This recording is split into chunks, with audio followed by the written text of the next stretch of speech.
नमस्कार। रोजाना हिमाचल के खास बुलेटिन में आप सभी का बहुत बहुत स्वागत है। मैं हूं आपके साथ भावना रनौट। चलिए जानते हैं खबरें विस्तार से। हिमाचल में 200 डॉक्टर और 12 पर्यावरण अधिकारी होंगे भर्ती, लोक सेवा आयोग ने मांगे आवेदन।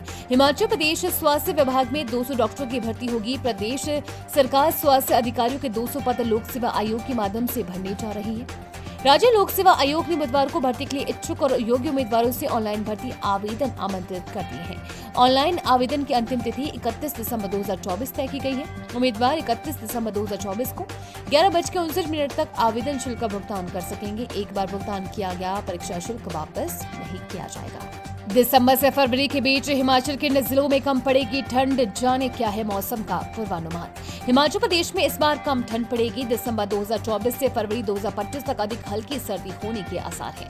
मौसम वैज्ञानिक केंद्र शिमला की ओर से जारी बुलेटिन के अनुसार इस अवधि में तापमान सामान्य से अधिक रहने की उम्मीद है। 65 से 70% संभावना है कि शिमला, सोलन, सिरमौर, बिलासपुर, मंडी और कुल्लू जिलों सहित दक्षिणी पूर्व हिमपात हिमाचल के अधिकांश हिस्सों में औसत न्यूनतम तापमान सामान्य से अधिक रहेगा। राज्यों के बाकी हिस्सों में भी सामान्य से अधिक न्यूनतम तापमान रहेगा। शेष क्षेत्रों के लिए संभावना 55 से 65% तक जताई गई है। हिमाचल कैंसर, अधरंग और चलने में असमर्थ मरीजों को घर पर मिलेगा उपचार। केरल की तर्ज पर अब हिमाचल प्रदेश में कैंसर, अधरंग पीड़ित और चलने फिरने में असमर्थ मरीजों को घर पर ही उपचार मिलेगा। पैलिएटिव केयर के जरिए इन मरीजों को घर द्वार ही उपचार और दवाइयों की सहूलियत मिलेगी। इसके लिए प्रदेश भर के कैंसर, अधरंग और चलने फिरने में असमर्थ मरीजों का स्वास्थ्य विभाग डाटा एकत्रित करेगा। प्रत्येक जिले से इस प्रकार का डाटा एकत्रित कर स्वास्थ्य विभाग को भेजा जाएगा। इसके बाद इन लोगों को घर द्वार उपचार और दवाइयों की सुविधा मिलेगी। स्वास्थ्य सचिव की ओर से सभी जिलों के सीएमओ के साथ हुई बैठक में उन्हें अपने अपने जिलों से 2 सप्ताह के भीतर ये डाटा एकत्रित कर भेजने को लेकर निर्देश जारी किए गए हैं। तपोवन विधानसभा की मेज कुर्सियों को लगा दीमक, अध्यक्ष ने दिए मरम्मत के निर्देश। हिमाचल प्रदेश के कांगड़ा जिला मुख्यालय धर्मशाला के समीप तपोवन में 18 वर्ष पहले 7 करोड़ रुपए की लागत से निर्मित विधानसभा भवन के परिसर को दीमक लग गया है। दीमक की ये समस्या बढ़ती जा रही है। दीमक ने खासकर विधानसभा के उस हिस्से में ज्यादा नुकसान पहुंचाया है जहाँ पर विधायकों का सदन चलता है। सत्ता पक्ष विपक्ष के विधायकों के बैठने वाली जगह पर कुर्सी और टेबल को दीमक चट कर गए हैं। इस समस्या से निजात पाने के लिए चौधरी सरवण कुमार कृषि विश्वविद्यालय पालमपुर के विशेषज्ञों की भी राय ली जा रही है। हिमाचल प्रदेश हाईकोर्ट ने अब नाइलेट से भी आउटसोर्स भर्ती पर लगाई रोक। हिमाचल प्रदेश हाईकोर्ट ने मंगलवार को राष्ट्रीय इलेक्ट्रॉनिक्स और सूचना प्रौद्योगिकी की ओर से 29 विभिन्न पदों के लिए की जा रही भर्तियों पर भी अब रोक लगा दी है। नाइलेट की ओर से 11 दिसंबर से इच्छुक उम्मीदवारों से 500 रुपए पंजीकरण शुल्क भी लिया जाना था। ये भर्तियां प्राथमिक, माध्यमिक और वरिष्ठ माध्यमिक स्तर पर विशेष शिक्षक और सहायक प्रोग्रामर के पदों के लिए होनी थी। शिमला में बीते दिन भाजपा राष्ट्रीय प्रवक्ता गौरव भाटिया द्वारा पत्रकार वार्ता कर कांग्रेस सरकार के 2 साल के जश्न मनाने पर सवाल खड़े किए गए और जमकर हमला बोला। वहीं मुख्यमंत्री के मीडिया सलाहकार हरीश चौहान पलटवार किया और कहा कि भाजपा को कांग्रेस सरकार के 2 सालों का विरोध करने के लिए बाहर से नेताओं को लाना पड़ रहा है और उनसे झूठ बुलवाया जा रहा है। नरेश चौहान ने कहा कि भाजपा बेतुकी बातों से बाहर निकलकर वास्तविक मुद्दे पर आए। हिमाचल में भाजपा के बड़े नेता है, लेकिन क्या वजह है कि उन्हें बाहर के भारतीय राष्ट्रीय स्तर के नेताओं को शिमला बुलाना पड़ रहा है। भाजपा सरकार ने अपने कार्यकाल में लोगों को खुश करने के लिए हर चीजों के दाम गिराए, जिससे प्रदेश को बहुत नुकसान हुआ है। इसके बारे में भी गौरव भाटिया को जानकारी होनी चाहिए कि जब प्रदेश से भाजपा की सरकार गई तो कितना कर छोड़कर गई। इसके बारे में भी उन्हें बात करनी चाहिए थी कि साथ ही वे बताएं कि 2 साल में भाजपा ने ऐसा कौन से पैकेज दिलवाए हैं जिससे प्रदेश का विकास हुआ हो। प्रदेश की कांग्रेस सरकार ने 2 सालों में अनेक विकास के कार्य किए हैं जो चुनाव में वादे किए थे, उन्हें पूरा किया जा रहा है और 5 गारंटियां पूरी करती है और अन्य गारंटियों को भी पूरा करने के लिए बिलासपुर में घोषणा की जा सकती है। आवेदन के दौरान शख्स ने गवाए 7.7 लाख रुपए। आप भी न करें भूल कर ये गलती। भारत में डिजिटल बदलाव ने लोगों की जिंदगी को आसान बना दिया है। आधार या पैन कार्ड जैसे जरूरी दस्तावेज अपडेट करने से लेकर हर सेवा अब ऑनलाइन उपलब्ध है, लेकिन इस सुविधा के साथ ऑनलाइन धोखाधड़ी के मामले भी तेजी से बढ़ रहे हैं।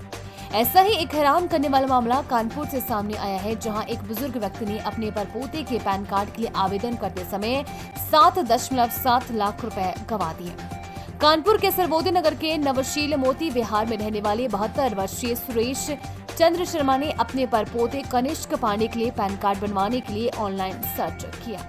10 नवंबर को उन्होंने एक हेल्पलाइन नंबर पाया और उस पर कॉल किया। कॉल पर बात करने वाले 2 व्यक्तियों ने खुद को ग्राहक सेवा अधिकारी बताया और आवेदन प्रक्रिया के लिए आधार कार्ड, पैन कार्ड और बैंक डिटेल्स की मांग की। व्हाट्सएप का बड़ा फैसला, इन फोन पर मई 2025 से नहीं चलेगा ऐप। मेटा के स्वामित्व वाला लोकप्रिय मैसेजिंग प्लेटफॉर्म व्हाट्सएप ने घोषणा की है कि वह मई 2025 से पुराने आईफोन मॉडल्स पर अपना सपोर्ट बंद कर देगा। इस बदलाव से आईफोन 5S, आईफोन 6 और आईफोन 6 प्लस जैसे डिवाइस प्रभावित होंगे। पुराने iOS वर्जन पर नहीं होगा सपोर्ट। व्हाट्सएप अब iOS 15.1 या उससे नए वर्जन पर ही काम करेगा, जिन डिवाइसों पर iOS 12.5.7 अंतिम अपडेट है। इस बदलाव के बाद व्हाट्सएप का उपयोग नहीं कर पाएंगे। 5 मई 2025 तक लागू होगा फैसला। व्हाट्सएप ने प्रभावित यूजर्स को लगभग 5 महीने पहले सूचित किया है ताकि वे अपने डिवाइस को अपग्रेड करने या अन्य विकल्प तलाशने के लिए पर्याप्त समय पा सकें। ये बदलाव 5 मई 2025 से प्रभावी होगा। बैंक खाता धारकों के लिए खुशखबरी, अकाउंट में अब जोड़ सकेंगे 4 नॉमिनी।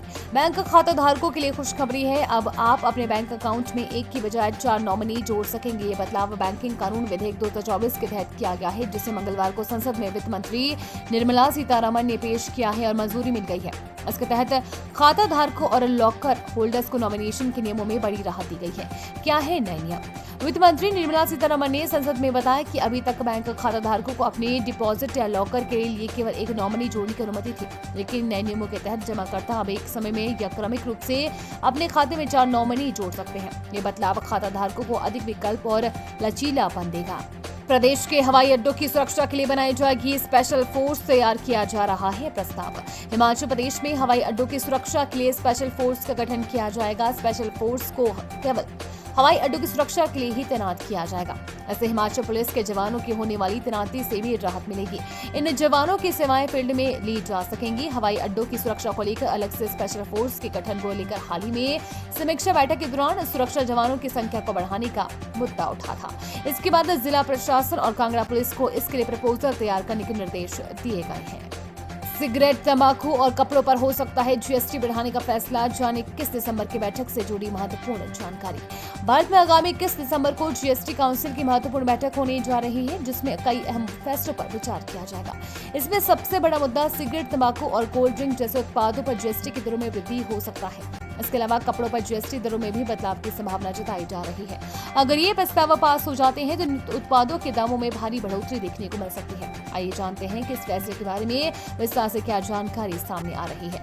जीएसटी काउंसिल की बैठक में सिगरेट और तंबाकू उत्पादों पर जीएसटी दर को 28% से बढ़ाकर 35% करने की सिफारिश की गई है। इस बदलाव का मुख्य उद्देश्य तंबाकू और सिगरेट जैसे उत्पादों की खपत को कम करना है, जो स्वास्थ्य के लिए हानिकारक होते हैं। बेसहारा पशुओं की दुर्दशा पर प्रदेश हाई कोर्ट ने लिया कड़ा संज्ञान, दिए ये आदेश। हिमाचल प्रदेश हाई कोर्ट ने प्रदेश में बेसहारा पशुओं की दुर्दशा पर कड़ा संज्ञान लिया है। कार्यवाहक मुख्य न्यायाधीश तरलोक सिंह चौहान और न्यायाधीश सत्येन वैद्य की खंडपीठ ने इस मामले में सुनवाई की। सुनवाई के दौरान अदालत ने पाया कि बजट में 50 करोड़ का प्रावधान किया है, इसके बावजूद पशुओं की दुर्दशा में सुधार नहीं हुआ है। कांगड़ा के लुथान गौ सेंचुरी पर जनहित याचिका की पैरवी करते हुए अधिवक्ता ने अदालत को बताया कि यहाँ पर पशुओं को ठूस ठूस कर भरा है, यहाँ सिर्फ सूखा चारा दिया जाता है। अधिवक्ता ने जब इस सेंचुरी का दौरा किया तो पाया कि खुली में मरे हुए पशुओं के कंकाल फेंके गए हैं। उन्होंने बताया कि गौसदन के नाम से करोड़ों के बजट का प्रावधान है। वित्त वर्ष 2023-24 के बजट में सरकार ने शराब की हर एक बोतल पर 10 रुपए गौशुल्क वसूलने का प्रावधान था। इसके बावजूद ये पैसा कहाँ खर्च किया जा रहा है, इसके बारे में कुछ भी लेखा जोखा नहीं है। उन्होंने बताया कि इस मामले में करोड़ घोटाले होने की संभावना जताई जा रही है। उम्मीद है आपको आज का बुलेटिन पसंद आया होगा। इसी के साथ हिमाचल की तमाम खबरों को जानने के लिए रोजाना हिमाचल के पेज को फॉलो, लाइक और सब्सक्राइब करना बिल्कुल ना भूलें। धन्यवाद।